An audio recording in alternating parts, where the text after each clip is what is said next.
அன்பிற்குரியவர்களே, ஆடு மேய்ப்பவன் ஒருவன் தன்னுடைய ஆடுகளை கடற்கரை பக்கமாக மேயவிட்டான். பின் அவன் கடலின் அழகை பார்ப்பதற்காக அருகில் உள்ள ஒரு குன்றின் மேல் போய் உட்கார்ந்தான். கடல் அவனிடம் பேசியது. வா மேய்ப்பா, என் மீது பயணம் செய், பிற நாடுகளுக்கு சென்று வியாபாரம் செய். நிச்சயம் நல்ல லாபம் கிடைக்கும். அதை கொண்டு பணக்காரனாகி சீரும் சிறப்புமான வாழ்க்கை வாழ்வாய். ஆடு மேய்ப்பது ஒரு தொழிலா என்று கேட்டது. இதை கேட்டவுடன் ஆடு மேய்ப்பவனுக்கு அவனது தொழில் கசந்தது. பின்னர் வீடு திரும்பியவுடன் தன் ஆடுகள் எல்லாவற்றையும் அவன் நல்ல விலைக்கு விற்றான். விற்ற பணத்தில் உயர்ந்த ரக பேரிச்சம்பழங்களை வாங்கினான். ஒரு நல்ல படகையும் விலைக்கு வாங்கி கொண்டான். தன்னுடைய படகு பயணத்தை துவங்கினான். ஆரம்பத்தில் படகு பயணம் மிக நன்றாக சென்றது. ஆனால் போக போக காற்று வீச ஆரம்பித்தது. கடல் கொந்தளித்தது.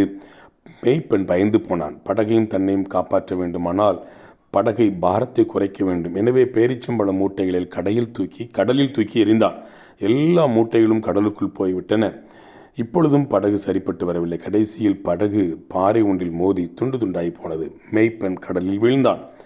அவன் படகின் ஒரு கட்டையை பற்றி பிடித்து கொண்டு மிகுந்த சிரமத்துடன் உயிர் தப்பி தன் ஊருக்கு வந்து சேர்ந்தான். ஆடுகளும் இல்லை, தொழிலும் இல்லை, வாங்க பணமும் இல்லை.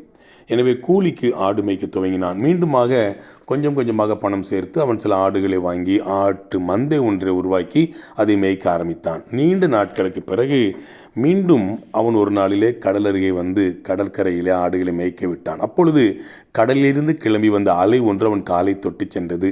மற்ற அலை அவனை வருடி சென்றது. கடல் பேச ஆரம்பித்தது.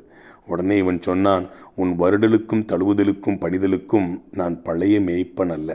இப்படியெல்லாம் செய்தால் நான் மீண்டும் உன்னிடம் வருவேன், உன்மேல் பிரயாணம் செய்வேன் என்று எண்ணிவிடாதே. அந்த மேய்ப்பன் செத்து போனான். இப்பொழுது இருப்பவன் புதியவன்.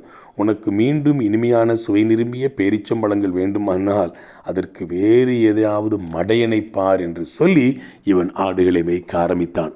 ரோமர் 6:11 சொல்லுகிறது, அந்தப்படி நீங்களும் உங்களை பாவத்திற்கு மரித்தவர்களாகவும் நம்முடைய கர்த்தராகிய இயேசு கிறிஸ்துவுக்குள் தேவனுக்கென்று பிழைத்தவர்களாகவும் எண்ணிக்கொள்ளுங்கள் என்பதாக. உலகம் இது போலவே இன்னும் கொஞ்சம் இன்னும் கொஞ்சம் இன்னும் கொஞ்சம் என்று தீராத தாகத்துக்குள் நம்மை கொண்டு போய் சேர்த்துவிடும்.